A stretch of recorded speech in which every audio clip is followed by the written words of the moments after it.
If ever Ed decided to make an award for the spirit of victory, then riding high on the list of nominees would be Andrew Turner. Andrew's passion for boxing dates back to his teenage years, and participating in victory over the last 2 or 3 years has been the fulfilment of a dream dating back 3 decades. But over the years, Andrew has amassed a significant collection of boxing memorabilia, and central to that collection are his boxing gloves.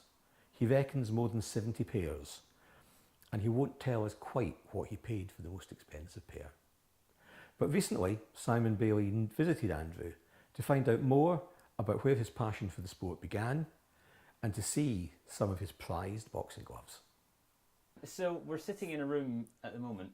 You've got a collection of boxing gloves. How many do you think you've got? I'm guessing between probably about 70 to 80 at the moment. What sparked the interest? I very first come across this book that I used to look at, which had Alan Minter in it, and it also consisted of Muhammad Ali. Yeah. That was the very first time I come across boxing, and I remember looking at it quite a bit, you know. And I kind of wish there and then I kind of had the chance to sort of like have a go at it. Yeah. But I was only about 10 years old at the time, and I thought, well, maybe I wasn't sure there and then, you know. So I kind of put it back to the back of my mind, and I thought, well, maybe someone had introduced me. It wasn't until about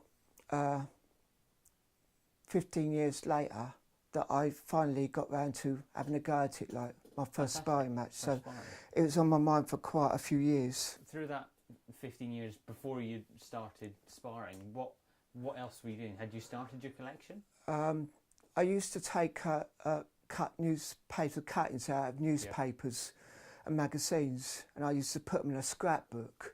I got a newspaper cutting of ex-professional tennis player John McEnroe, who took part in a charity boxing match in London somewhere, and I still got that newspaper cutting. You know, it looks really good, you know. Yeah.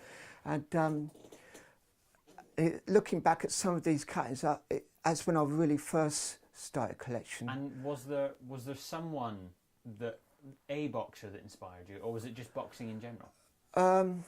Probably boxing in general. Yeah. But Alan Minter's the very first picture that I come across, which I really liked, and it's just those gloves that he wore on his hands. I really like to look at them. They look nice and shiny, and they look different to normal gloves. You know what I mean? And you've got 70 or 80, but are there any special ones for you?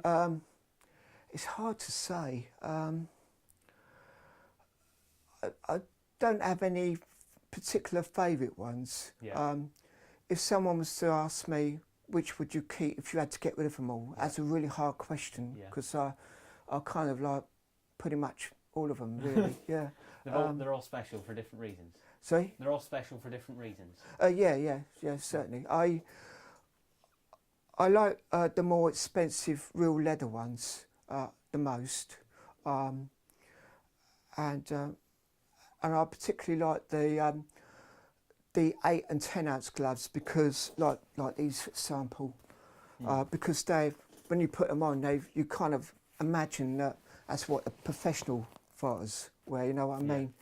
It's mostly thanks to my fascination with boxing and my collection that, as part of the reason what got me involved with Victory, really. Yeah. If it weren't for any interest in all this, I probably wouldn't be sat here speaking to you now, you know what I mean? You've done lots of sparring before, but was that your first competitive boxing? Yeah, I've done lots of sparring before, but in all honesty, I've never been very good at it, so I've never been good enough to go pro or amateur sort of thing. Yeah. And I think for amateurs, the age limit's 35, right. And I was already over 40 by the time I've really got into it. With Victory or white collar boxing, you're allowed to go up to age 55 or slightly over. And if someone is watching and they've thought, well, maybe I might do it, what would you say?